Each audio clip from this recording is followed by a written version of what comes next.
Welcome, everyone, to episode 121 of Rangers Ed. This is your host, Cousin Ed. I'm here with my co host, Little Ed, Coach Ed, and our producer, Mike Brown of Long Island Sports Network.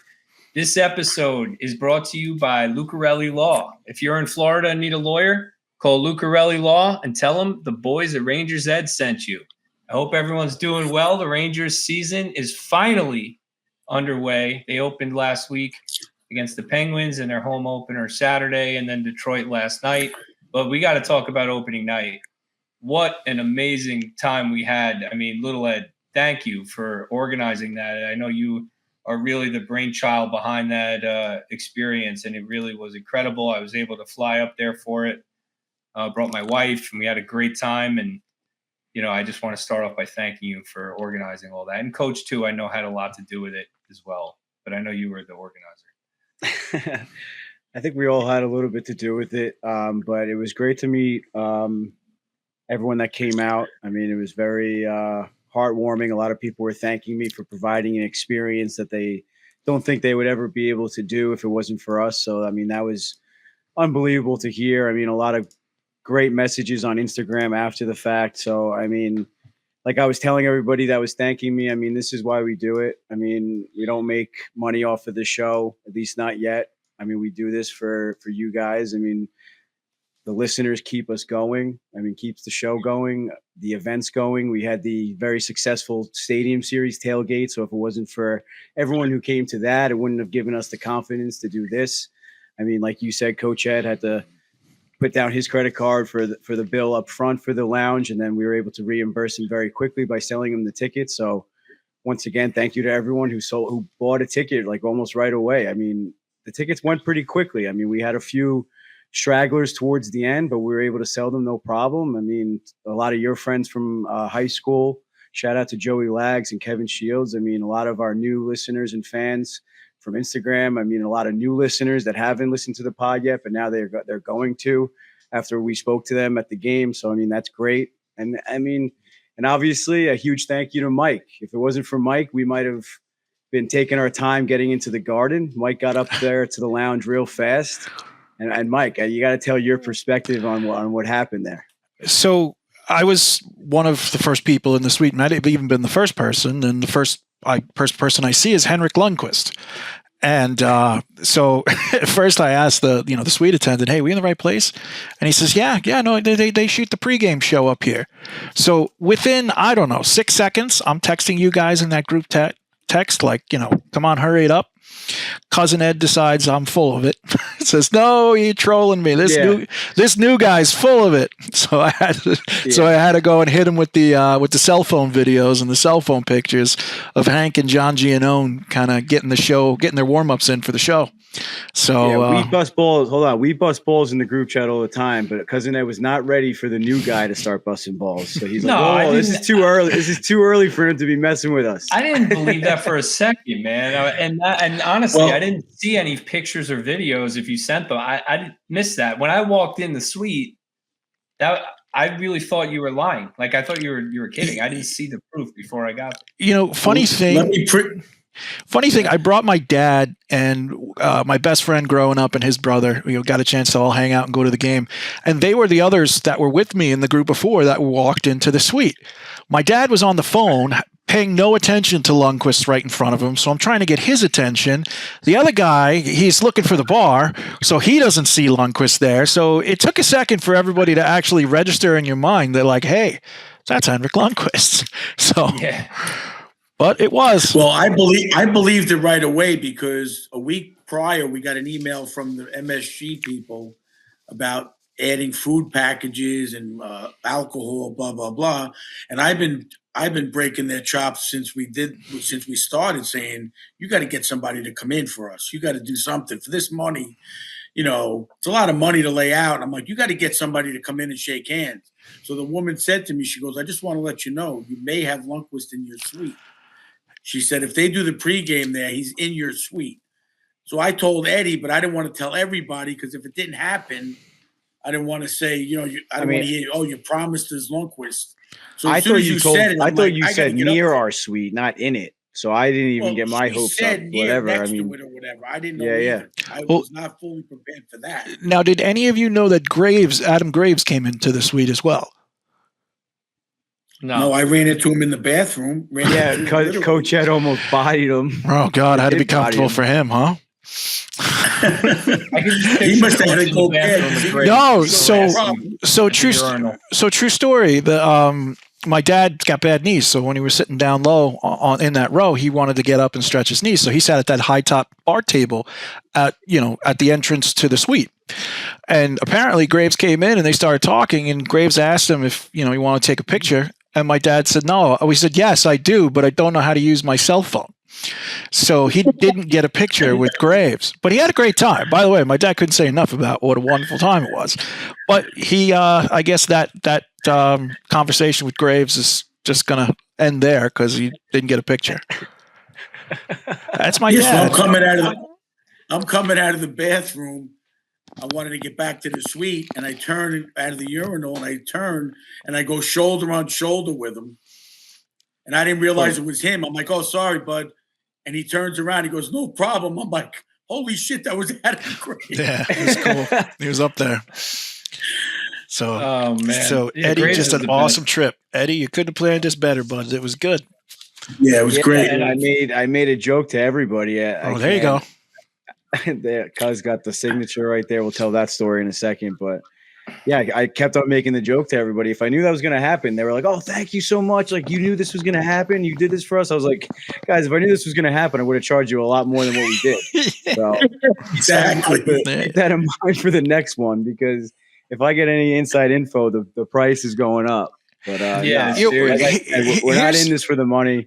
We're very thankful to provide that experience. Like I said, it was an experience for us too. Our jaws were on the floor the whole time. You couldn't even say a word.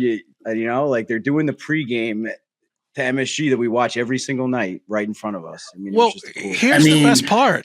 Before you go any further, here's the best part. We've been going on talking about this, what a great experience it was for about 5 minutes. We never mentioned they lost in overtime. So if you're ever going to go to a game and have your team lose in overtime and you still walk away talking about that experience like we're talking about this one, you're doing all right. Yeah. I mean, how about Hank? Looks like a mannequin, literally. Looks like Super intense too. Super intense. Just as intense on TV for his prep when you would expect him for games. Well, I said you can. I said to somebody, I said even the king gets nervous sometimes because you could tell he's up there. He's not in his comfort zone. He's not in the crease. He does Yeah, a his great hand job. was shaking. He's a little shaky up there. I mean, that's got to be nerve wracking. I still get some butterflies doing this show. Like you get a little nervous. You got to get prepared. Henrik's up there in front of everyone doing MSG. It's got to be nerve wracking. Like I said, it's not something he's done his whole life by any means. Yeah, it was pretty awesome. Well, anyway, let's shout out to our fans, especially like Eddie said. We had that couple coming down from Connecticut. We had New Jersey people Rhode coming Island, Philly. I just want to shout out to a couple of new Jake listeners. Silver. Hopefully, little Frankie, who's a Mika fan, and Nico's a Panarin fan on the train. They should be listening in. So let's shout them out with their father, Frank. Because I think there was a fan that you wanted to give a shout out to. Oh yeah, definitely Nate, man. Nate's been a listener for a while, and I saw him there, and his mother, and we spoke, and it was really cool. But really, what I want to say to Nate, if he's watching, is I hope he's taking good care of his popcorn bucket, because I got the other one. The two kids left with the popcorn buckets. And for those of you that don't know, the guy was really nice and gave me the candy bucket too. So I don't nice. That was funny. The candy dish. He came over. He must have given him a nice cousin Ed greased him up a little bit. The New Yorker from Miami slid the guy some cash. Yeah, give him a nice tip. He cleaned it out for me. It was great. Well, shout out to Luis. Shout out to Luis. I gave him one of our koozies that everyone got at the game, and one of our rally towels that Little Ed's Workshop and Armor Riso Design put together for everybody. So shout out to Luis for taking care of us that night. And everyone got a towel. I do have some extras, so might have to throw those up on sale, or maybe we'll do some giveaways throughout the season with them. But I made like 60 towels and we only had 42 people in the suite. So I got at least 10 left. I gave some extras on the train and stuff to people, but I definitely have some extras. Put them up on Little Ed's workshop. Yeah. Throw them up on eBay. MSG opening night, authentic Rangers Ed towel. Game. Yeah, so we're on the train going home, right? We're going to the furthest car to get a seat, and we end up sitting with those two little kids on the way home as well. How weird was that we actually met them after on a car on the train? Train was packed. We gave them a couple of those towels too. Just that's what brought it up again on the way home. Yeah, that's awesome. So just real quick before we move on with Lundqvist. Oh yeah, we gotta tell the best part.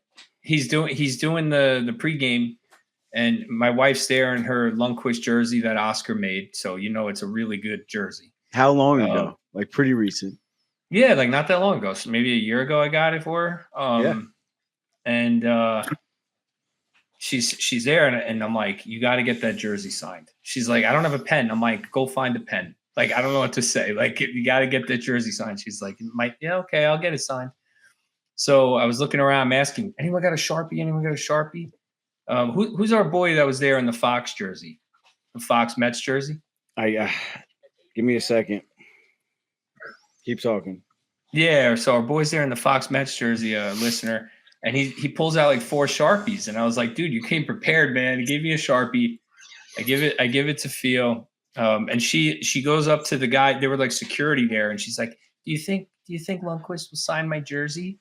And the guy's like, yeah, definitely. Don't worry about it. Yeah, just get in there and ask. He goes, you miss 100% of the shots you don't take, right? So she squeezes her way in. She gets the jersey signed. Hank signed her jersey, so then he had to sign a few more. So he signed some stuff for the listeners that were there, and it was great. It was just great. He signed like probably 10 or 12 items, right? Yeah, it was JT Lops on Instagram. I don't want to say his name if he doesn't want me to, but it was JT Lops on Instagram. I think it was actually one of Oscar's buddies that came. So Oscar made that Fox jersey.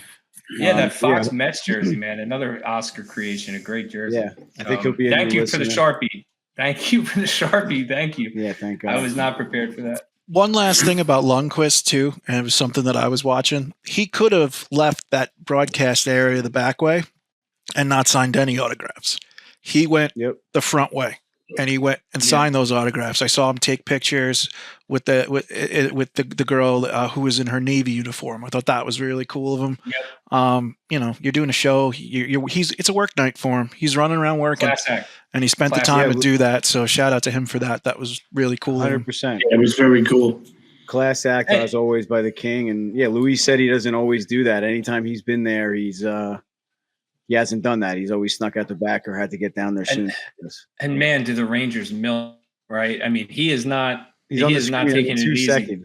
Every 2 seconds, giving checks to people in the stands, doing the post game, doing the between periods, doing the pregame. How's he watching the game? When is he how is he analyzing it?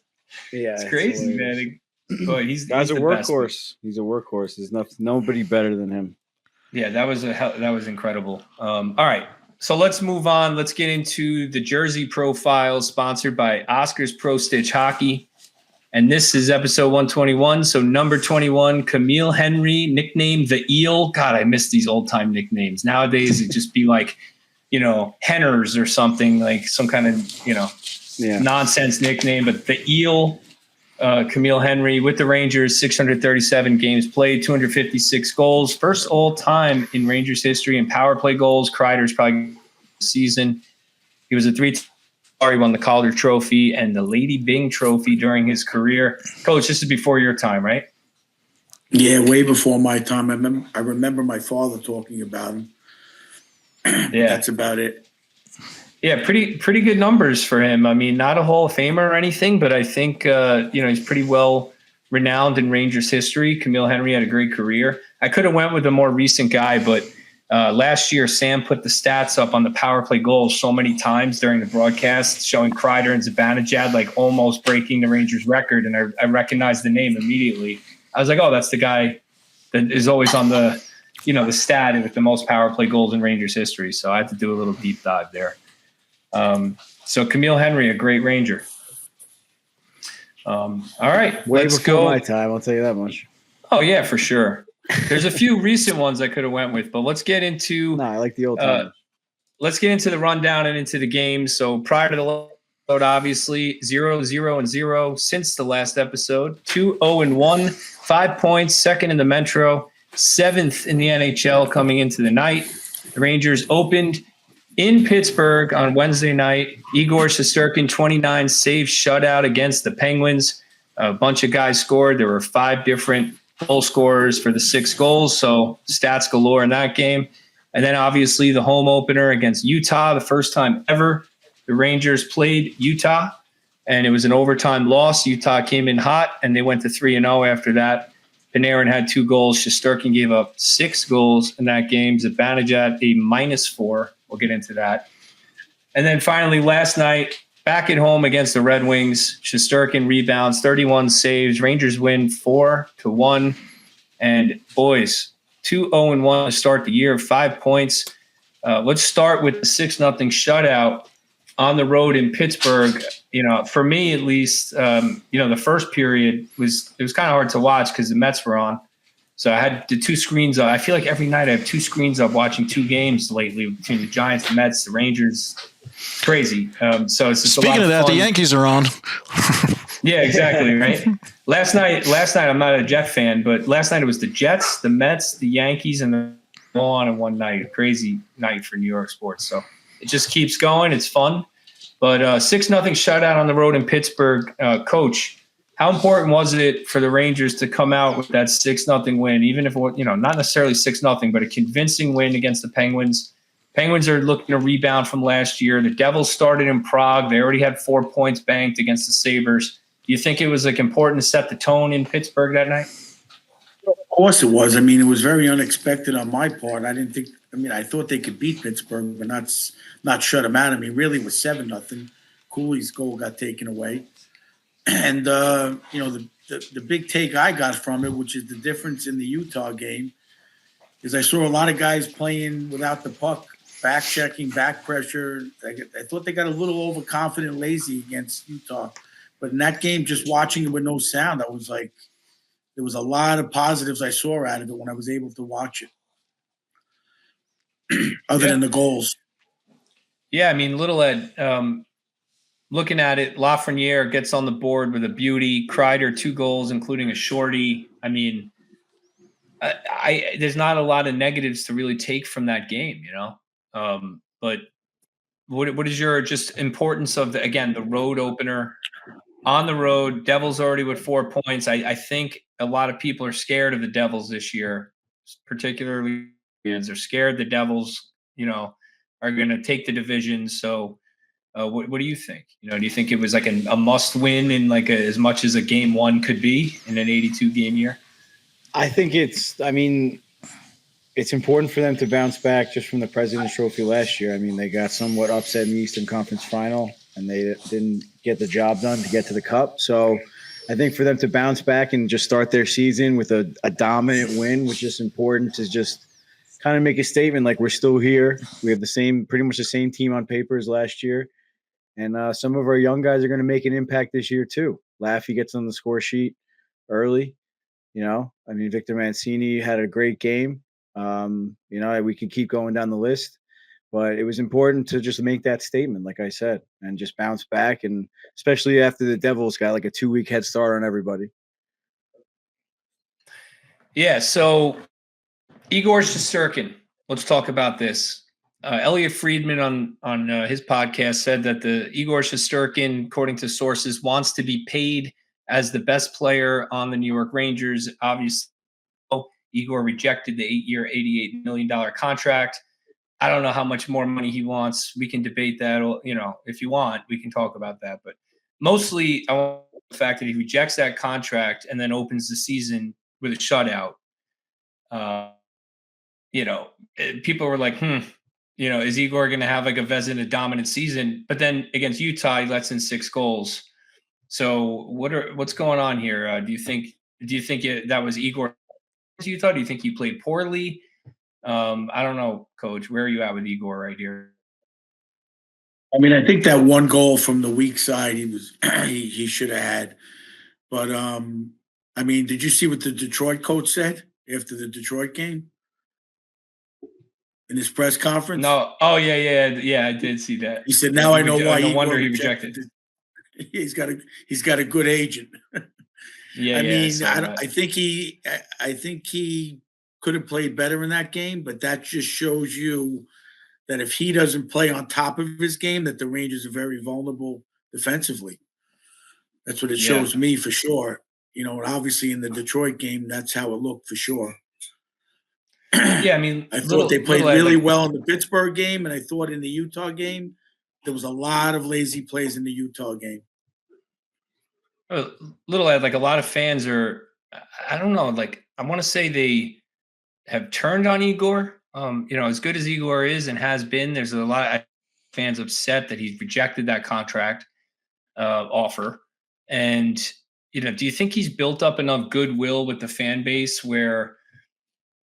I don't know. I think I heard a few less Igor chants against Utah when we were there, but I don't know if that's because he let in 6 goals. I just can't tell. But do you think he's built up enough goodwill to survive maybe a rough stretch of the season from the fan base?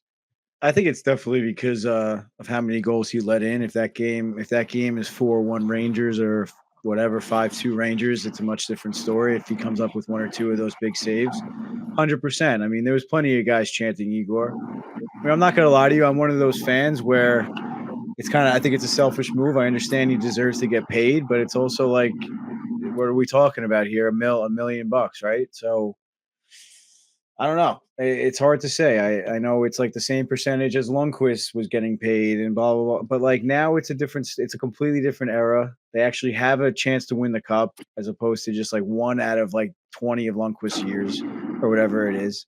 They have a consistent team. They have a GM that wants to build a consistent winner.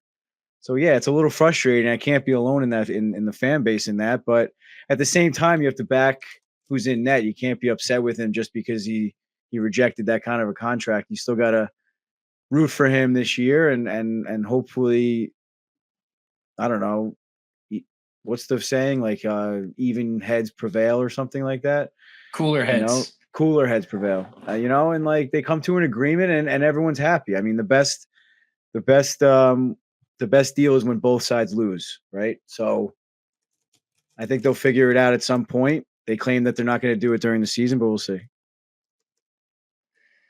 Yeah. So Game again, and Rupper and Boyle both said you have to sign him. You got to give him what he wants. Without him, they're not going to win the cup. So that was interesting to hear that perspective from players, ex-players. Well, to me, it's also frustrating because, like, if say the Rangers don't sign him, I mean, I guess it's always a possibility to go play in Vegas and it's a similar treatment. But like, my main argument would be like, listen, you're playing for the Rangers. All your suits are paid for. Your car is paid for. Your transportation, everything's paid for. You live in New York City. It's like, to me, it's like I would almost call their bluff and just be like, go ahead, go test the free agency market and go play in Utah or go play in Vegas if that's where you want to play. It pisses me off too. But the part that pisses me off is that the media leaked it out. That puts a bad feeling in the fans, other players. Why does that have to be leaked out? Well, Cousin Ed has a theory behind that, right? Yeah, well, Coach, first of all, why are you pissed off at the media for leaking it out? First of all, the media didn't leak it out. The media just reported the information. The information got leaked out by either Igor's agent or Chris Drury. Whoever leaked it out, to me, it shouldn't be leaked out. So the Rangers, I thought about this. The Rangers would want that leaked out. I mean, look what happened with Boston, right? Cam Neely came right out and said, we offered Jeremy Swayman $64 million and he rejected it. The next day, he signed for $60 million. Right. So there is a little bit of public.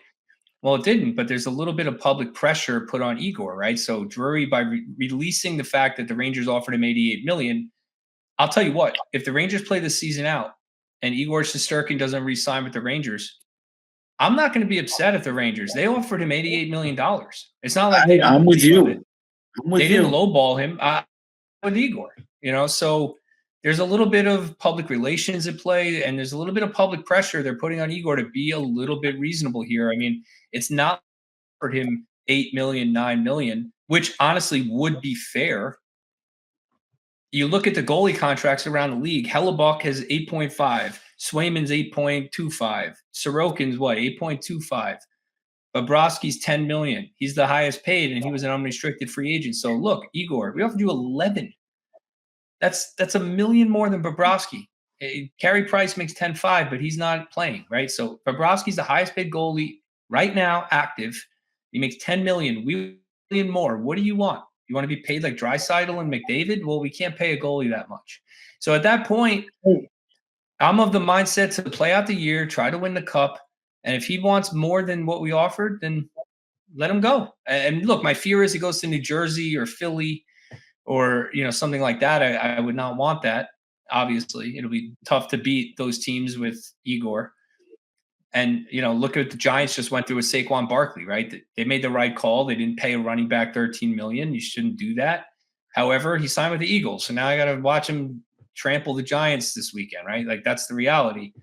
I don't want that to happen with Igor, but I also want the Rangers to be perennial contenders. And we saw the reality beyond with Henrik Lundqvist when they gave him $8.5 million. At that point, it was like 13% of the cap. It was hard to build a team that could win with Lundqvist because he made too much money. That's just the reality. The gamble that you're taking, the gamble that they're taking, like Saquon was injury prone. And if he gambles and rejects that offer and doesn't play a full season, he's going to hurt his value. Yeah. Because now it'll be the third season in 4 years that he's gotten hurt and missed games. So now he becomes a little more vulnerable. He's gambling. He better put up. Yeah, I agree with that. Saquon's the same way. He's injury prone. He's doing great now, but he could go down in week 6, and then the Phillies in trouble. So that's a gamble both sides take. Yeah, I mean, look, Shesterkin is the best goalie in the league. I can't think of a goalie I'd rather have over Shesterkin. However, I don't want to pay him a dime more than they offered. I don't even like that offer, to be honest with you. So I'm starting to get myself ready to accept him. Just go ahead. No, that's it. Well, shout out to Mike for doing that over under last week with us the day before he rejected that offer. But I mean, we were all you guys or you guys took the under, right? I took the over, and I think Mike took the over. You guys took the under. I think I took the under. Yeah. So I mean, I said 11.25. You took the under. You took the over. Coach and I took the under. I think. Yeah. I took the over. So me and Eddie took the over. You know what? Hold on. Let me see. I think I still have the graphic. I think you got it flipped. I think I took the under. I don't think I took the over. Well, either way, I definitely said 11.25. I think would be the finish. I took the over, and we're already outside that ballpark. So everyone is wrong if he signs for even for what they offered him. I don't know. I go back and forth on this. We just talked about, you just rattled off a list of goaltenders, and I would take Shesterkin over every single one of them. But you're 100% right. $11 million is a ton of money. I mean, it wouldn't shock me if he did go to Vegas or a Utah. I mean, as a pro athlete, you've only got so many years to make the most money possible. So the counter argument to that is like, we live in New York where we don't need to go down the roads that this is going to open up, but the state taxes suck. There's a lot of things that, when you're making top dollar that really are going to affect you. So, as much as I hate to say that, like, he might go, I think it's 50-50 right now. I mean, I think we're going to, kind of ride the season out not knowing. I mean, that's definitely what kills us is the state taxes, and that's why it's got to go higher to cover that, which is annoying. I mean, that's a whole nother discussion. But either way, like we're sitting here having this conversation. How are the players not sitting there having this conversation? Well, they have these conversations with their agents. I think the players support other players making money, and they believe the GM should just figure it out. I mean, that's the. as a player, you Not have on to other support. teams, not on a Sidney Crosby team. Yeah, but like think about the PA. Like as a player, you have to support other players making money because it raises your average salary. So I if get it. as a goaltender, if Shesterkin breaks that threshold, now there's a new threshold to be broken. And some of these guys, they're coming up behind Shesterkin. Well, that's true, but it's not entirely true because in a salary cap, the more money that elite players make, the less money to spend on other players, and players end up getting squeezed. So while it raises the value of elite players, it doesn't actually raise the value of a guy like Will Cooley or a guy like Matt Rempe, who, when they're up for squeezed because we spent too much money on Igor Shesterkin. Yep. You know what I mean? So, look, the bottom line is with Shesterkin, and we'll see how the season plays out. Maybe they come to an agreement. Maybe they don't. But he's got to perform after rejecting $88 million, and he gives the Rangers a really good chance to win the Stanley Cup. So let's hope they can pull it off, and we'll go from there. But, $11 million on a goalie, guys. Like, I think fans should start preparing themselves for life without Igor Shesterkin if he really wants that 12.5. I don't know. That's a lot. It's a lot of money. And someone will give it to him. Somebody will give it to him. But on a positive note, I want to talk about this Rangers third line, Filip Chytil, Will Cooley, and Kaapo Kakko. I saw a stat after the Utah game. I don't know what it was after the Detroit game. 2 games. That line had 84% of the expected goal share while on the ice, which is awesome. That means they had the puck the entire time they were on the ice, and it's very noticeable from the eye test, in my opinion. Little Ed, like, what are your thoughts on that third line? I feel like this could be the best Rangers third line in a long time. If they keep this up, for sure. I mean, if Kakko stays healthy, Chytil stays healthy, that's going to be a big part of it. I mean, Cooley hasn't had that history, but all 3 of them have to stay healthy, and they all got to continue playing the same way. I mean, if one guy starts to veer off and try to get points and not stick to the system and stick to the game plan and whatnot, it's going to change. But I think the important part is like they look comfortable. I mean, there's realistically no chance for any of them to graduate up to the first or second line. I'm sure the coaching staff and the general manager, Chris Drury, has had that conversation. So they're accepting their roles, and it's showing on paper as well. It's showing in the analytics, the confidence, the accepting your role and understanding what your role is and just being able to focus on that one particular thing. Or, I mean, several things in a hockey game, of course, but you know what I'm trying to say. Being a third liner, producing when you have the opportunity, but focusing on defense and being a checking line and blah, blah, blah, blah. But I think Kakko has the great skill set for it. Chytil brings another element with a lot of speed. And Cooley is tough as nails, man. That kid is awesome. Amazing. So much fun watching him play. He's just a perfect, like, Coach Ed, Little Ed. We'd love to have him on the Stony Brook type team. I mean, player.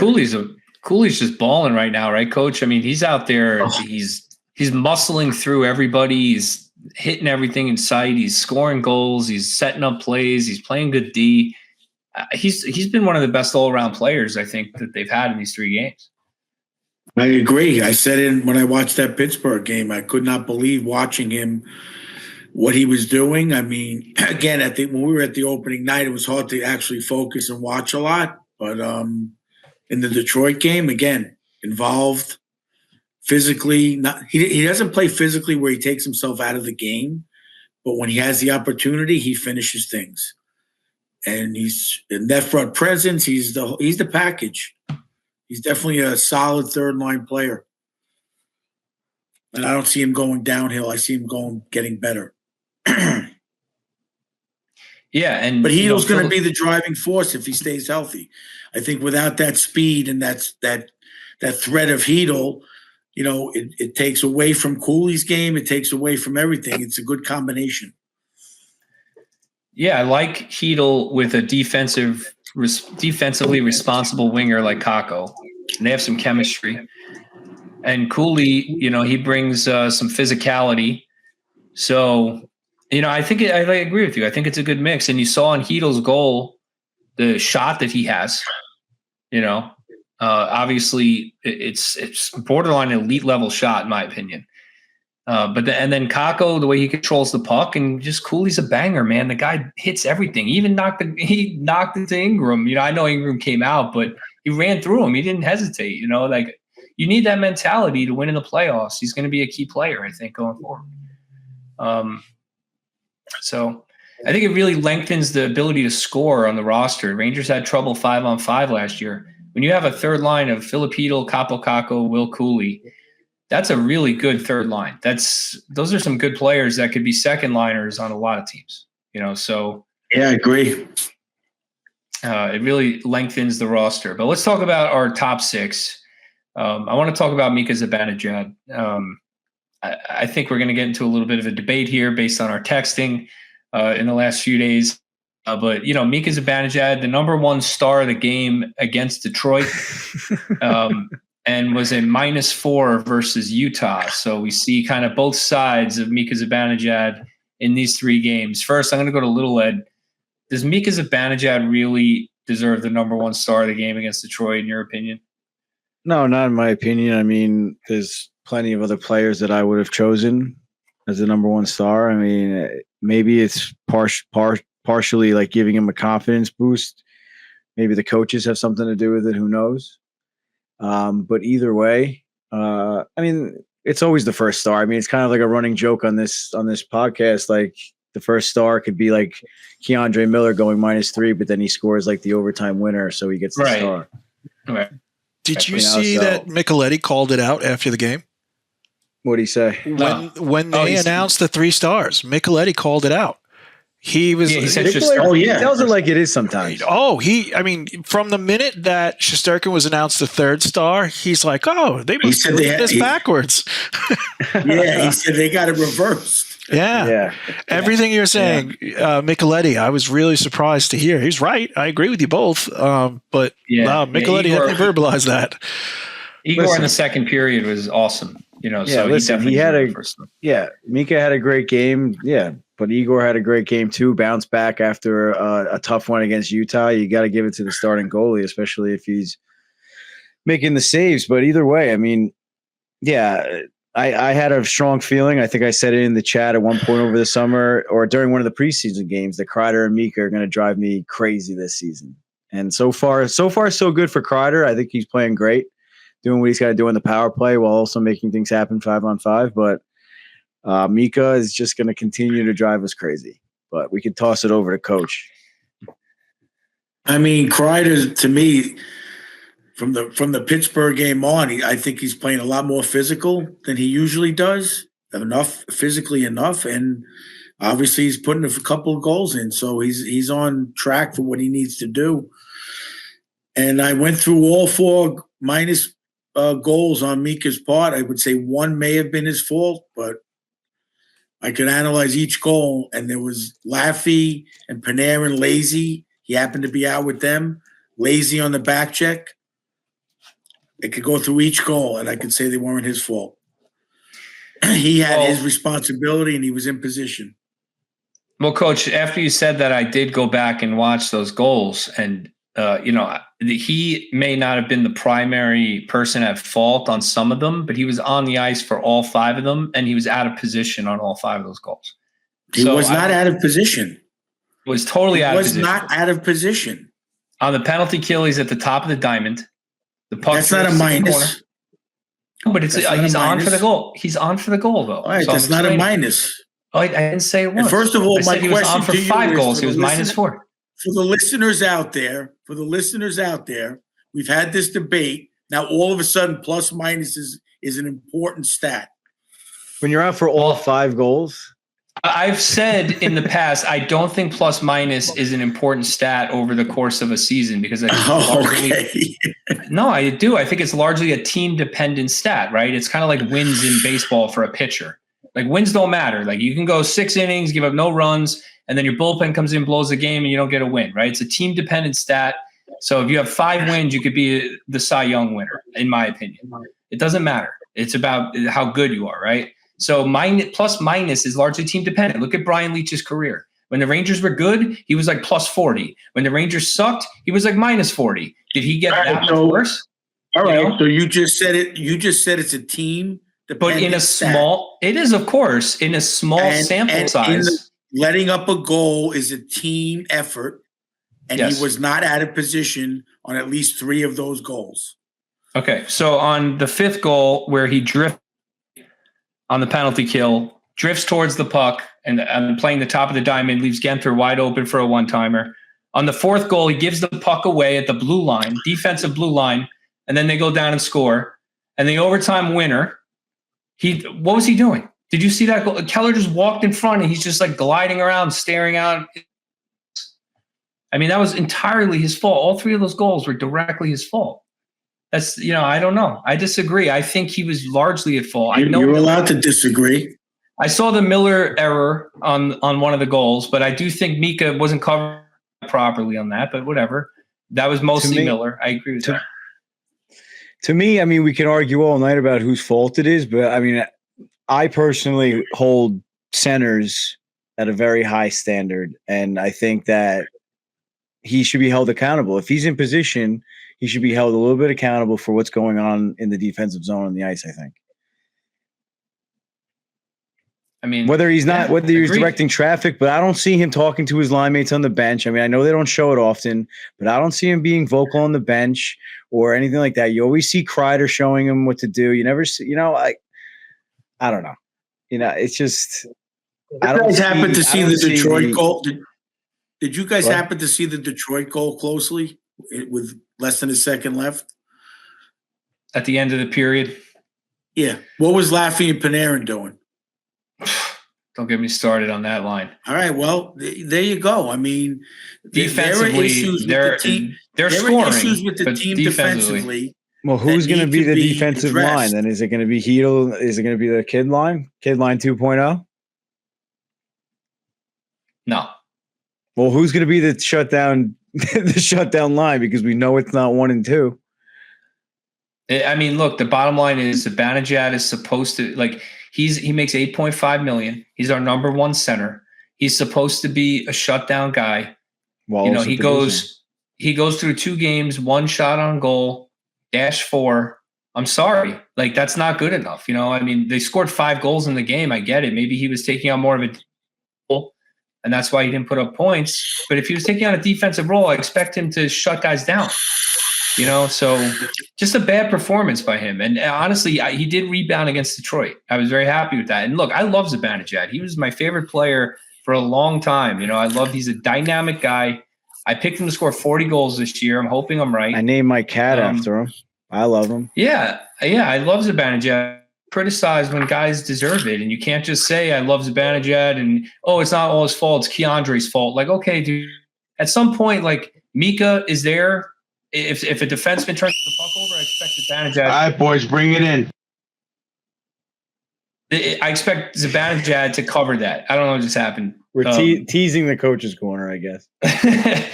Yeah, but I expect Zibanejad to be there, right? I mean, that's the reality. I don't know. I mean, I get your point, Coach. I'm not saying he's primarily at fault, and it is a team game. So when a goal is scored against, it's usually not one guy's fault, right? I mean, I do get that. But overall, just not good enough from Zibanejad. And look, it only matters for him in the playoffs for me. I'm going to be honest. He could score 15 goals and 30 assists, and that's it. I don't care. He could be the worst defensive center in the league. But when playoffs come around, he's got to perform. He's got to get in the rough areas and propel the team to victory. That's it. Right? So we're going to bitch about him all year, but the reality is playoffs is really all that matters for Mika. I don't know. They still got to get there, man. The Metro is going to be tough, and there's going to be centers that play a lot harder than him. And we just saw Utah, the young and hungry Utah team, walk all over him. We can't put. All right, boys, bring it in. How we doing back there, Mikey? I think it's time to go to Coach's Corner. We got a little bit of a malfunction back here. I'm sorry, boys. That's the last time. We're going back to the 3-box, so you won't have a problem anymore. It's human error. I just like hearing the bite so much that I just needed it. Sorry. Human malfunction. But is that going to happen every time they face a young and hungry team? What's going to happen when they play the Devils? What's going to happen when they play the Flyers? It's just – I understand what matters in the playoffs, but they got to get there. and the tone's going to start to be set early. And we saw it last year with a lot of teams. You get off to a slow start. Obviously, the Rangers aren't off to a slow start. They're 2-1, so we're in a very nice place to be 2-1. Sorry, with a very nice place to be complaining from. But if your number one center has a rough season, I don't know. You don't know what's going to happen at that point. Kreider, if Mika doesn't do well for the beginning of the season, that means Kreider doesn't do well for the beginning of the season. I mean, I think Riley Smith is playing great as their winger so far. Yeah, I like Riley. I think he's in position well. He's a puck. Scored a nice goal. So I think Mika will be fine. I'm just saying in these 3 games, I'm underwhelmed. I know coach has he wants to blame Keandre. It's a carryover. It's a carryover from the playoffs with him. I mean, if he, in my opinion, or you don't? No, I just think that's the reality. I mean, no matter what. The reality is a lot of the only guys you blame are Panarin, Keandre, Keandre's horrible defensively. They rave about how good he is defensively. I think he's horrible. Yeah. So those are the only guys that you want to blame, and everyone else is absolved of all mistakes. Blame who deserves to be blamed. Well, then you blame Mika against Utah. No, I don't. Honestly. It wasn't his fault. I mean, let's have a separate show. Listeners, chime in if you want. I mean, show and go over each goal. We're lucky you guys are at separate locations. We should do that. That would be fun. A coach's corner, separate coach's corner. Yeah, we should do a coach's corner where coach analyzes those goals and explains how Mika is not responsible for any of them. I would love it. I would say for sure. I would say let's go to coach's corner, but coach just got up and walked away, so I don't really know. Yeah, you know what? I really wanted to hit that button. The thing is, we can't show the clips though, so it'd be pretty difficult for coach to explain it unless he drew where Mika would be on the board and stuff. Maybe can we use the AI animation? Can we upload the clip to AI and have them animate it or whatever? Yeah, turn it into a Nickelodeon character or something. Right. Yeah, exactly. We need to get coach back first. Yeah, I don't know where coach went. But I think we should shout out Panarin too, Little Ed, before we move on. 7 points in 3 games. I mean, I was looking at it. He's on pace for 191 points through 3 games. I love it. I might have to get the bread tracker going again. 191 points he's on pace for. Crazy. The first goal he scored at the Garden the other night was sick. Just that release. Was it Ingram playing goal? Had no chance. Well, before we move on, I mean, Panarin plays his best hockey when you can tell he's having fun, right? So he's having a good time. He's got to keep it going. Yeah, for sure. All right, let's move into Coach's Corner with Coach Ed. Wait for it. Now you can play it. All right, boys, bring it in. I love that bite. All right, Coach. Let's talk about Matt Rempe, Johnny Brodzinski. We see Laviolette alternating Brodzinski and Rempe in the first few games, depending on the opponent. Just give your thoughts on that from a coach's perspective, why a coach would do that. I know a lot of fans were expecting Rempe, the fourth line right wing every game, but it doesn't seem like that's going to be the case. I mean, I think we brought this up last year with Zach Jones and whoever was the 6th defenseman, a lot. Harper. Who was the 6th defenseman? Last year was not Harper. We were debating about Gustafson. And Laviolette has said it in his press conferences. It's going to go a game-by-game situation, and I think that's a smart way to do it. I mean, I had said I like Edstrom better than him as far as hockey IQ, and that Edstrom's got a stable spot there apparently. And there's going to be games where you're going to need Rempe, like he came opening night.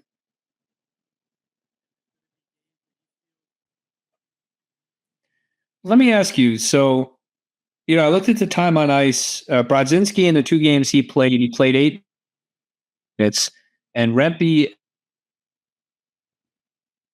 against Utah 3 minutes and 40 seconds. 3 minutes and 40. I'm trying to understand why Rempe's in there to play 3 minutes and 40 seconds. I don't know. I don't get it. I mean, clearly he trusts that fourth line for 8 to 10 minutes a game, but Rempe 3 minutes. Well, Well, I mean, I don't remember if he was on the penalty kill. Maybe. but you can give him a minute of penalty kill time. It's still double the amount of time that Rempe had. I mean,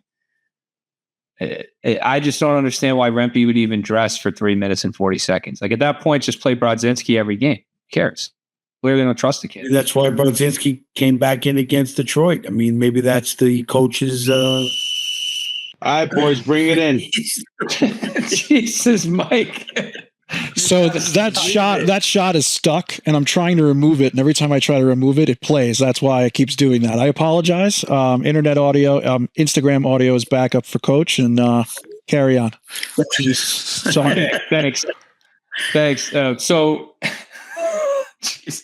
I don't know. I just don't get why you dress a forward and play 3 minutes and 40 seconds. It's not like Rempe's ineffective. I know he's in front of the net. And, he gets the goal taken away for quote unquote interference because Ingram to him or whatever, and the incidental contact. So I get it. Like he doesn't get calls and the refs give him penalties, when they're borderline. So maybe he's just trying to keep him off the ice in a close game. Yeah,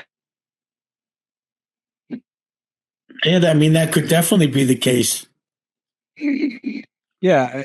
I mean, I'm kind of in Cousin Ed's camp, whereas I'd rather dress the player that's going to get more minutes and be more effective. I mean, I guess early on in the season, it doesn't matter as much because the rest of the team is well rested. So you're not really trying to worry about depth. But then, I mean, I wasn't paying too close attention. I mean, what were the other fourth line time on ice in that game that you're talking about? In the one that Rempe played 3 minutes? Yeah. So it was like the rest of the fourth line also suffering because of it? Edstrom got kicked out for that fight. Was towards the end of the second period, correct? I believe. No, he only played 1 minute and 52 seconds. So it was in the first period. And Carrick had 4 minutes, 35 seconds. So he just shut down the fourth line. Well, Carrick probably got some PK time maybe. But whatever. Carrick played only 4 minutes in that game. To me, like I said, it seems like a waste. Carrick against Pittsburgh played 13 minutes, and against Detroit 12:40. So, I mean, again, that might be a game. That might be a game where if it wasn't a home game and they didn't want to get Rempe in to get the crowd going, Brodzinski would have been more effective against Utah because they're more of a run and gun type of speed team. Whereas to me, if you're playing the Bruins, you may need Rempe in there to be more physical. I agree with that as well. But I mean, I think it's also to Cousin Ed's point, partially like analytics. Like, what's the probability of him getting a penalty at this point? Because I mean, even like that goalie interference, Fox said it too. It's like they almost just want to give him a penalty just because. Like, I don't know. It's almost like he doesn't get calls. He's never going to get them. He's never going to get calls. He's a sideshow. Like it's frustrating. So, I mean, but also maybe that's what the Rangers go for too. It definitely puts our asses in the seats to a certain extent. It definitely gets the crowd going. I'm sure it gets the Rangers going a little bit. I mean, they want him in the lineup. It's just a matter of finding the right time or the right spot for him. But who knows if it's at this point, if it's ever going to change, like you just said, like, is it always going to be like this? Just him constantly getting penalties when he doesn't deserve them? It's ridiculous.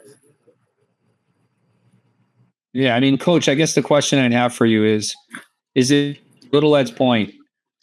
Does there come a point where Laviolette just over manages the Rempe situation because of the penalty risk and these calls going against him where he's not putting him on the ice? Does there come a point where you just got to let the kid play, and if you don't get the calls, you don't get the calls? I mean, I feel like he's managing.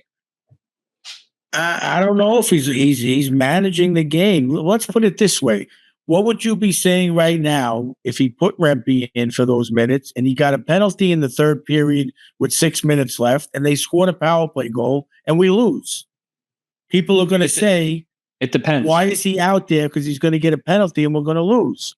So you can't take that chance as a coach. Look, in my game over the weekend, we're winning by a goal, and there's certain players I don't put out. They were winning by 2 goals, and there's certain players I don't put out because the game's getting heated, and I don't want them to get in a confrontation they don't need to be in. You need to manage the players in the time and situation of the game, and that's what he's doing. Maybe he could have got more minutes in the first and second period. I don't know. I mean, again, we didn't get to watch that game closely. Well, I didn't anyway, where you could see it, how it was going. But there were a lot of special teams, and it breaks up the what do you call that? It breaks up the structure of the game and the line changes. It's tough to get back into it, and especially when you're down goals and you're chasing all the time.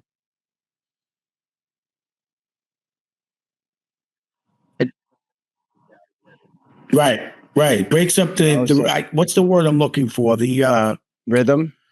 Or the rhythm of the game, the line change, pace of the game breaks up the entire game plan. Laviolette goes in. It's hard to coach when you get those guys out of the game. Right. You got to double shift guys. You got to double shift the center. Then you're also getting the penalty kills. You're getting the call reviews. I mean, yeah, obviously the coaches are professionals, but everyone probably gets lost in the game a little bit, and it's hard to stick to a game plan. I mean, I didn't really think of this earlier, but Edstrom getting thrown out, which can't blame him for. It's the rule in the NHL. I don't know if that's a newer rule. We had a conversation with one of our fans in the lounge that night, but it's not his fault per se. But if he doesn't get thrown out, then maybe Laviolette or the coaches are able to roll the four lines. Yeah, that's true. All of a sudden, their winger's gone, and then now, like Coach just said, you're expecting now either Hedl to double shift, Mika to double shift, Trocheck, or one of the centers, and then the flow of the game is just completely thrown off.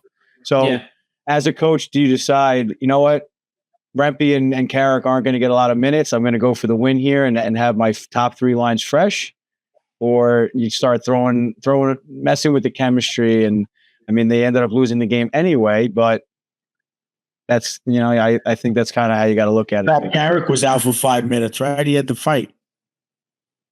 Right. Yeah. And that is the rule. Because remember in the Devils game when they squared off and they threw out, had the one fight, they each got 5 minutes and they throw everybody else out. So, well, yeah, I don't remember his name, but a fan reminded me because I was like, why are they throwing him out? And he's like, dude, second fight to get thrown out. I was like, oh, that's right. From the Devils game last year. But my question is, who I asked, what if they have a bench clearing brawl?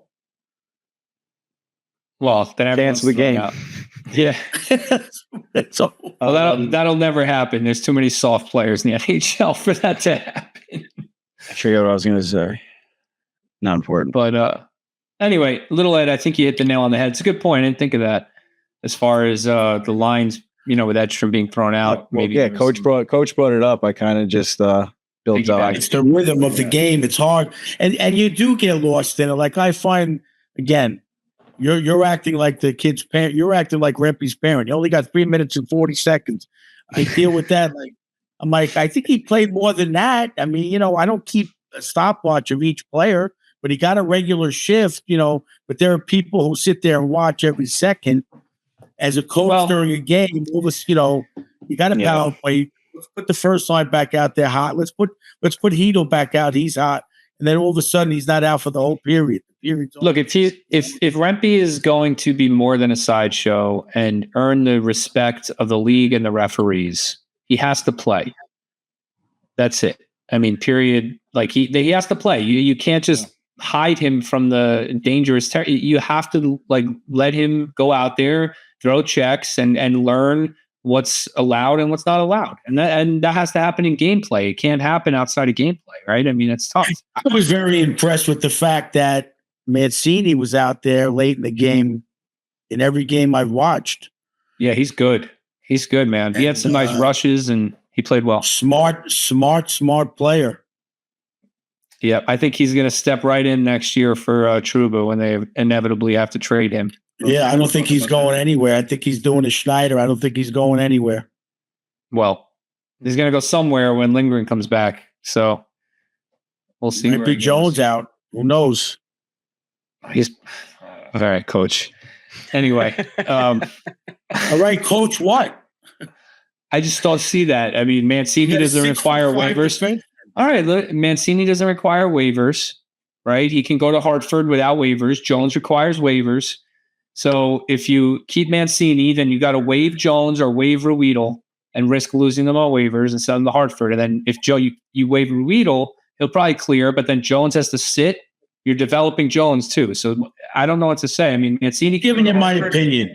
play on the Let's see first what pair, happens. get more experience, and come back up. All right, there'll be more injuries for him. Don't worry. All right, let's go to the broadcast banter. Our first one of the year. Power play goal. So, we're at the game. The Mets have been on a lot going on. So not really here to nitpick, things that Sam and Joe have said. If you guys have one, that's great. But I just want to kind of give Sam a shout out on the broadcast banter for the first episode of the year, for a long career. And this is his final year. He announced that he's retiring at the end of the year. So shout out to Sam, a Hall of Famer. We met him in Toronto last year. Great guy. We sat like 10 rows behind him for Lundqvist's speech. We saw him in the after party, and he took a picture with us. And he's really just a great guy. And he's a Ranger legend. So Well, that's my little shout out. the best part about Sam is like he's a fan also. Like he was when we saw him at the Hall of Fame. I remember I feel like I'll never forget it. Is like he was walking towards us, like along the mall, and he was just waving to everybody. Just like, yeah, guys, like thank you. Like he's just so thankful that he has fans, and he just absolutely loves it. He just, it's just. I'm sure it kills him that he's got to step away from the game, but it's time. I mean, I know he had the health issues towards the end of last year when he took the fall at his nephew or grandson's basketball game or whatever it was. And, you got to hope that he's just going to stay healthy and have, I'm sure he'll make some appearances, hopefully like on the broadcast and things like that. And got to hopefully he goes out and rides off into the sunset, right? So Sam is just a class act as well. He's just great. I mean, we've made fun of him. We've loved him. We'll continue to make fun of him. And we've talked about making the drinking game. And I want to make a promise to everybody that I will have it done in the next month or two. So we have some time to use it for Sam's final season. So yeah, I got a lot to contribute to that. I got a new one. We're gonna have to hammer it down on that, and I'll set it sometime, and I'll make the cards, and we'll get it going. Me and Coach were talking the other day. I'll text you. I don't want to spoil it because I think it'll be a funny one.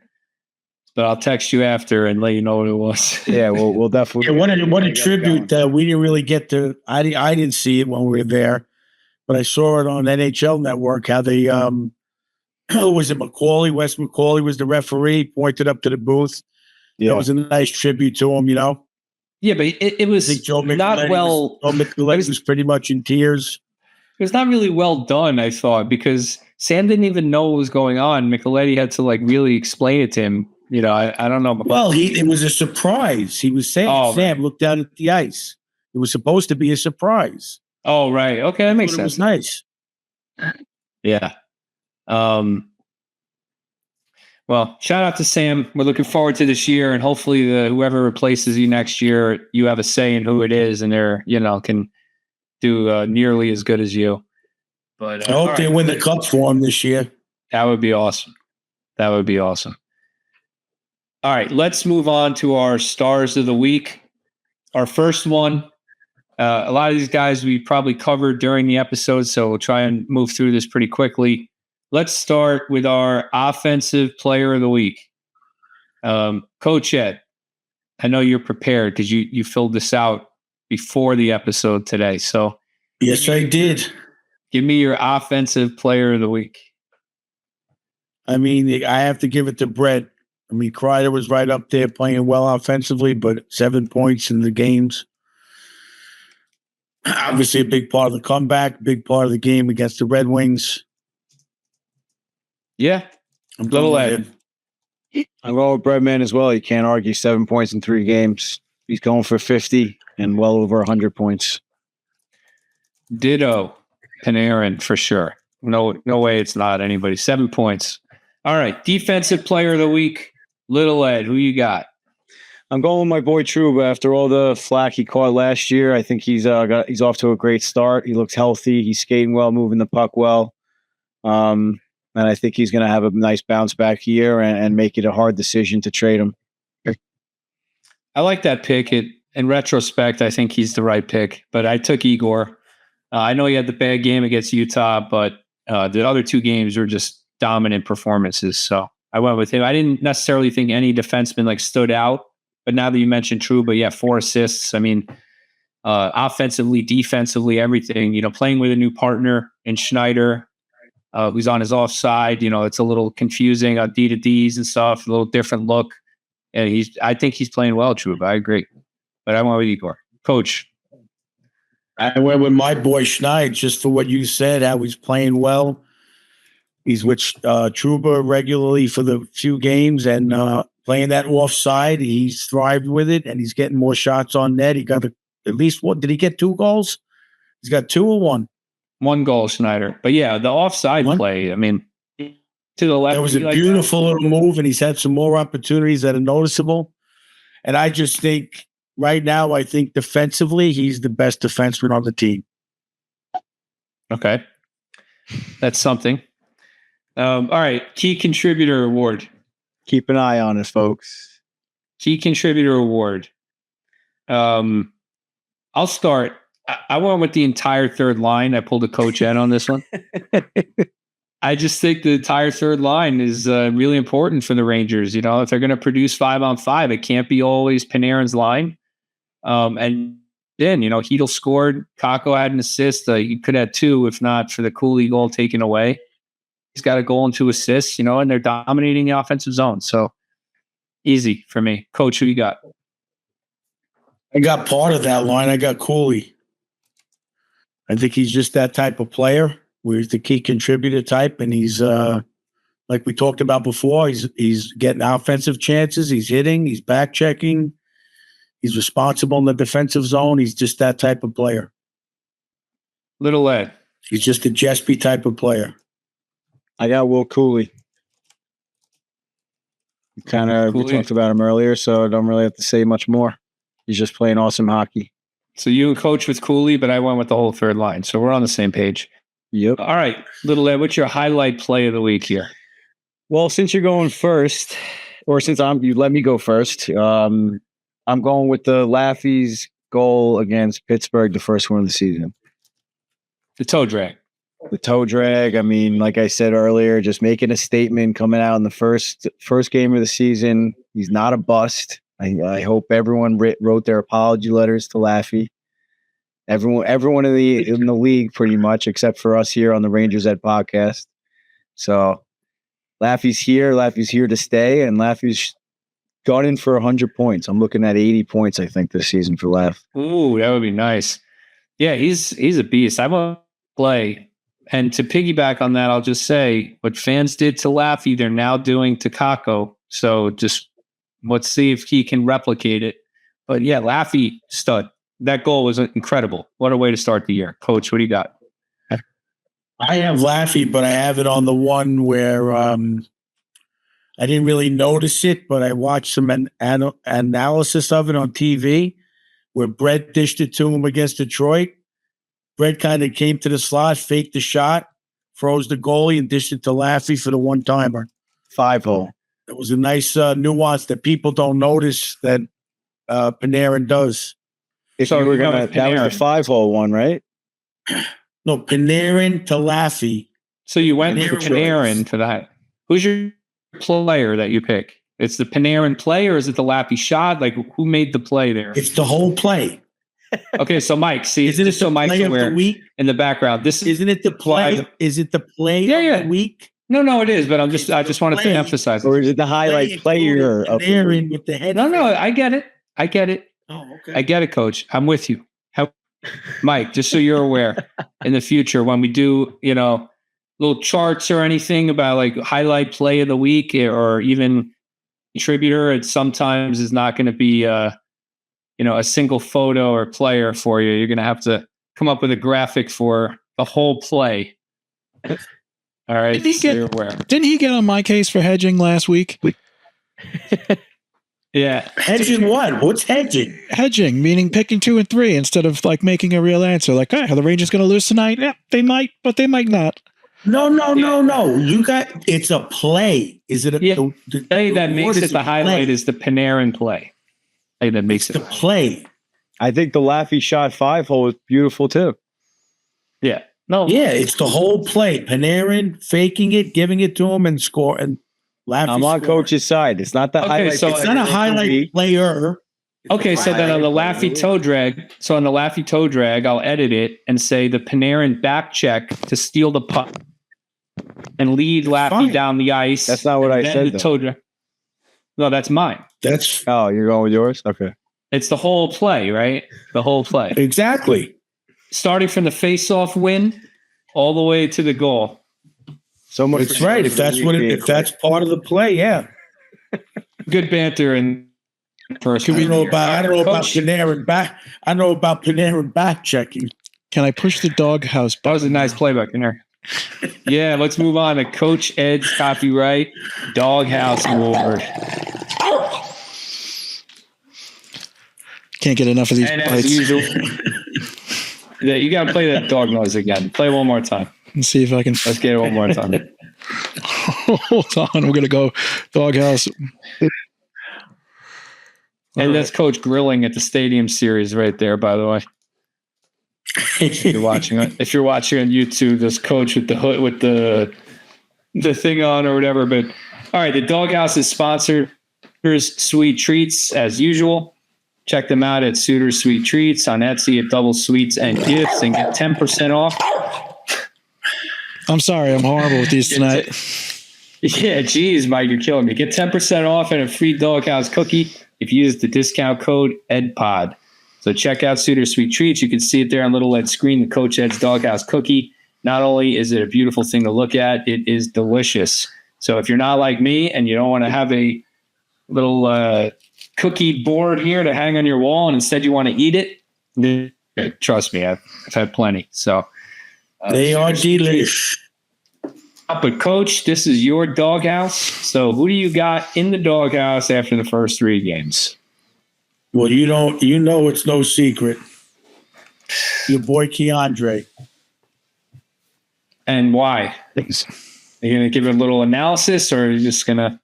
I watched the game and I'm just sitting there watching, especially in Detroit. Again, doesn't know what to do with the puck when he makes a good move. Out of position defensively on a regular basis. I don't see how they claim he's such a good defensive player. I don't see it. Yeah. Okay. Little Ed, I don't know. You want to talk about that or you want to give your pick? I mean, I don't think he's a good defensive player either. I mean, it's kind of like what we say in the playoffs last year. He makes the pass and he's like, "Oh, I did my part," and he like constantly is caught out of position after making the first move or making a pass or whatever the case may be. I'm watching highlights of the Devils. They have this new kid. He's already got 2 goals. Keandre Seamus should be Casey. Keandre should be filling the net. If he's going to suffer defensively, he should be. Yeah, his points should be way high. But either way, are we going with the same rule as like they have to come out of the doghouse? They have to come out of the doghouse? Like if we put someone in, like are they like still in until we take them out? Blah, blah, Yes. All Yes, right. but Well, it's a I was fresh gonna say doghouse, I was yeah. gonna say Wes McCauley because of all the calls and the reverse calls and stuff like that. But since we're not, I'm gonna have to piggyback on Coach's Keandre Miller. All right. Well, Keandre Miller for both of you guys. I put Mika for the reasons I said before. And not good enough from Mika for me. I expect The second game was rough, but the other 2 games weren't as bad. No, I don't think he was good in the first game either. And look, he rebounded against Detroit, but it comes down to expectations. You know, what do you expect out of Keandre and what do you expect out of Mika and who's meeting those expectations? I don't love the way Keandre plays defensively, but I expect excellence from Mika Zibanejad, and that's just not good enough for me. But I think he'll be out very shortly. Like I said, I predicted him to have a great season this year, so I'm expecting that to end. But yeah, I got Mika in there. All right. Unless you guys want to talk smack about my pick, it's time to move on. Just Ed 150 with Mikey 150. Ladies and gentlemen, welcome to the inaugural Rangers Ed 150 of the 24-25 NHL season. It was a long baseball-filled offseason, but we're back covering the greatest game on earth, so let's jump right in. Starting out west in the Pacific Division, Vegas is off to a hot start, sitting at a perfect 3-0-0 atop the standings, while Edmonton sits at a perfect 0-3-0 at the bottom. 3 games in isn't a great sample size, but a 3-0-0 start for the Calgary Flames was quite the surprise, with this team expected to sit somewhere at the bottom of the league standings this season. Despite the Oilers' tough start, they were in a similar position last season, at this time sitting at 0-2-0, and by mid-November they were still 14 points out of first place, so take this one with a grain of salt. The Kings dropped a wild one to Ottawa Monday night 8-7 and won to Boston last week 2-1, putting them at 1-0-2, while the Canucks have yet to register a W this season, having lost to Calgary and Philly. Further east in the Central Division, strong starts from the Stars and Jets, each perfect through their first 3 at 3-0-0. Biggest surprise of this division is undoubtedly the Utah Hockey Club, having scored 16 goals through 4 games and sitting at 3-1-0. Dylan Guenther has scored 5 of those goals, so he is off to a red-hot start this season. Nearly as surprising is the play of the Colorado Avalanche. The Avs are currently sitting at the bottom of the Central Division standings at 0-3-0, and their goaltender tandem of Alexander Georgiev and Justus Annunen have combined for a 5.635 goals against average and a 7.75 save percentage, and have surrendered 17 goals through those 3 games. The Avs claimed Kaapo Kähkönen off waivers last week to try and put a Band-Aid on their bleeding netminder situation. But some better news for the Avs is Val Nichushkin has served his NHLPA mandated 6-month suspension for violating his treatment program and is eligible to return to the team sometime in November. If he can return and maintain that point per game pace he demonstrated through the first half of last season, he will be a welcome addition to that Avs offense. Officially back east in the Atlantic Division, nothing to write home here with in terms of hot starts, with 2 points separating this entire division in the standings. The Bruins and Panthers faced off twice through the first week of the season, and the Panthers were able to squeak W's in both of those games. While they were able to play a couple home games in Florida, the Lightning did have 2 canceled due to the effects of Hurricane Milton, but they were able to get a W against Carolina in their home opener. Buffalo dropped 2 to New Jersey in Czechia in the Global Series to start the season, and despite their 2-1 start, defensive issues appear to plague the Ottawa Senators once again this season, having surrendered 12 goals through their first 3 games. Finally, in the Metro Division, big story here undoubtedly is going to be the New Jersey Devils and whether they can regain that 2022-2023 form that saw them out the Rangers in round 1 of the playoffs. Sitting atop the division at 4-1 after their back-to-back victories over the Buffalo Sabres in Czechia, they are primed for contention this season with the addition of Jacob Markstrom to fill that porous goal crease. The Rangers offense has been lights out as well in all 3 of their games played, but a night off from Ilya Shesterkin against Utah has them sitting at 2-0-1 with a casual 5 goals per game played. Despite the loss, Carolina did look good in their lone contest against the Tampa Bay Lightning, and the Pittsburgh Penguins appear to once again have goaltending woes, with Tristan Jarry laying an egg in their home opener against the New York Rangers, giving up 6 goals, and Alex Nedeljkovic currently on injured reserve. 22-year-old Finnish tendy Joel Blomqvist has started 2 games for the Pens, posting a 1-1 record and surrendering 3 goals through 32 shots in each contest. More remains to be seen from the Flyers, Jackets, Islanders, and Capitals, so make sure you tune in to the next episode for more updates on those squads. Rangers are on the road this week, but both games should be good litmus tests for where the Rangers sit in the Eastern Conference. First on Wednesday, they're in Detroit to face ex-Ranger Patty Kane. And then Saturday night, primetime hockey night in Canada, they're north of the wall in the 416 to face the Toronto Maple Leafs. Lots of good hockey coming up. Make sure you tune in the next few weeks for more updates. This has been your Rangers at 150. Let's look at the Rangers' upcoming schedule here. We got at Detroit on the 17th, that's Thursday, and then Saturday night at Toronto, then at Montreal, 3 original 6 matchups on the road, then home against the Panthers, home against the Ducks, and close out the month at Washington. And the upcoming schedule is brought to you by Sorrento's of Long Beach. Make sure when you're watching those games, you place your order at Sorrento's, because there's nothing like a game day meal from Sorrento's, right, Coach? Yeah, I'm having a Sorrento's withdrawal right now. I haven't been there in a couple of weeks.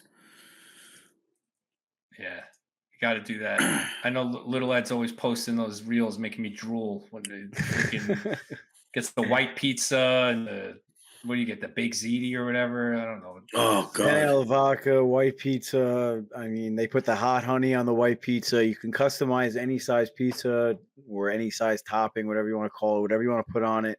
They got a ton for you to choose from, and like I said, you could just make your own. And if you sit down there, I feel like you order and the food comes out so quick. I don't know how they do it, but everything is fresh. Everything's made to order. And I mean, we joke around all the time. Like you order something and they say, "Oh, let me check if we have that." But they're really just checking to make sure that they have it fresh and everything is top notch for you to order. And they're not going to go. You're not always going to have the same exact menu. There's always going to be a special. There's always going to be something that the chef whips up that night, and it's just incredible. There's never been a bad thing we've ordered, and I don't think there ever will be. It's just top notch. Yeah, Sorrento's is great. Thank you to them, and thank you to our other sponsors for supporting this podcast and making this possible. Bella Italia Marble, Old Country Ceramic and Tile. Thank you, and obviously Lucarelli. Thanks, Dom. I'm sorry we missed you at opening night, and I'm glad you were safe in the hurricane. But thank you for supporting us, and it's really the sponsors and the listeners that make this show possible. I mean, it's not. People think like you just log on and do a podcast, but it's not really the case. It costs money to do this, and it's really nice that we have people that support us, and they're good companies, and just want to say thank you. That's all. Yeah, and like you said, things like this cost money. I'm sure Mike is a little embarrassed right now, but I mean, as you can see, we're trying to add new and improve things to the show and new graphics and things for the YouTube watchers to enjoy while they're taking time out of their Tuesday night to log in every Tuesday at 8 o'clock. I mean, it's something else on the schedule, and we appreciate all of it.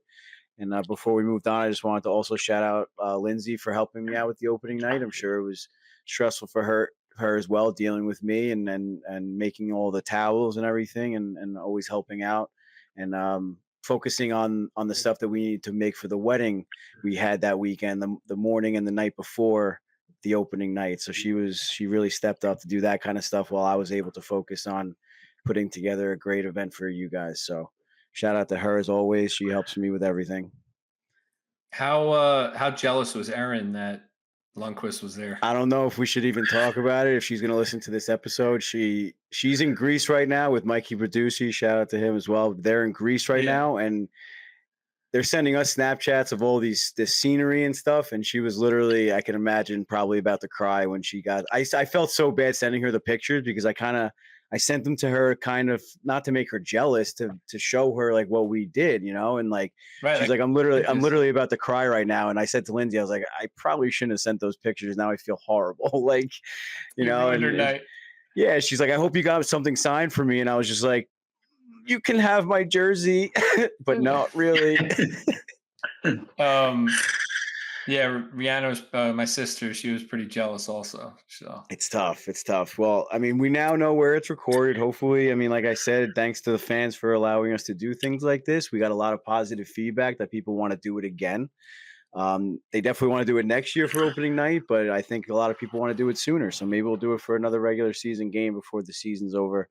Maybe it'll be a nice Christmas present for people to buy tickets for their daughters or sons or friends or whatever the case may be. So maybe we'll figure something out. Our ticket rep sent us an email thanking us for putting together a nice event and taking care of the suite and not trashing it, that type of thing.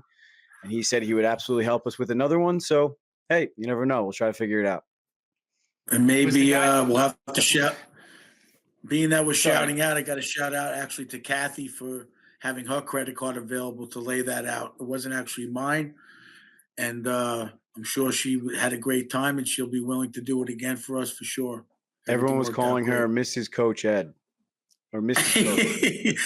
Yeah, so Erin may be a little happy about that. They have something in common now. Yeah. Why? What is Erin Coach Ed's daughter? Yeah, Erin was never that was always Erin. her thing when she was little. When am I not going to be Coach Ed's daughter? Oh, jeez. Anyway, boys, good episode. It's good to be back with some Rangers hockey. I'm looking forward to the games this week. Hopefully, the Rangers keep it up on the road. Like I said, 3 original 6 matchups coming. I think we got only 2 games to cover next week, if my estimate here is correct, but we'll see. We got 2 national games, ESPN Plus on Thursday and then NHL Network on Saturday. No banter again. Well, the Toronto game should be on MSG as well. So the Correct. NHL Network game? Yeah, usually NHL Network, they also put it on MSG. So Sorry, before we log off, I got to say one more thing. Today I announced one of our called Rangers Ed Raising Awareness videos on YouTube, a separate playlist. I had a friend of mine, JJ Lawler, his cousin, Robbie, suffers from epidermolysis bullosa. I hope I pronounced that right, but it goes by EB, which is a very rare skin disease that attacks your skin and makes it very sensitive. It doesn't produce collagen 7. I learned a ton from this interview. It's 28 minutes long. It's very quick. It has a ton of information on where you could donate. JJ's running in the New York City Marathon this year on behalf of Robbie and the EB research team. So that's exciting stuff. All the links and stuff are over on that video in the description where you could donate. Any dollar counts. His goal is only $3,000, which doesn't sound like much, but like I said, it's every dollar counts, and we got to help him reach his goal. So go over and check out that video. Robbie's a great kid. He's also a podcaster himself. So he did a great job with the interview. He knows Joe Buck, so he had a few different stories about other guys that he's interviewed and people he's met at his charity events and stuff like that. So definitely go and check that out. And I hope we could do more of these moving forward and help use our platform for something more than just talk about the Rangers. Help people raise awareness for different things. before we sign off, can we talk about the fact that we might get a Mets-Yankees World Series? First time in 24 years that might happen. You're muted, You're Mike. off, Mike. Am I the only Yankee fan? Or Yeah, no, Yep. we're all Met fans. You're a Yankee fan. All right. I mean, in the world, Mike. no, I just mean I feel like the only Yankee fan in the world with this crew. Oh my goodness. Well, Lindsay's a big Yankee fan, so I was watching last night's game as well. House divided. But That should Yeah, it make might an interesting happen. World Series for sure. it might happen. And I told Theo, I'm like, oh, it might be a Mets-Yankees World Series. And she goes, if that happens, we're not going to New York. And I said, you're right. You're right. We're not going to New York. Well, But Yankees are in a little bit of trouble right now. She's welcome to come, Yankees are currently Anyway. holding on to a 3-2 lead in the bottom of the 5th. So let's see what happens. Well, thanks for Yes, the they are. update.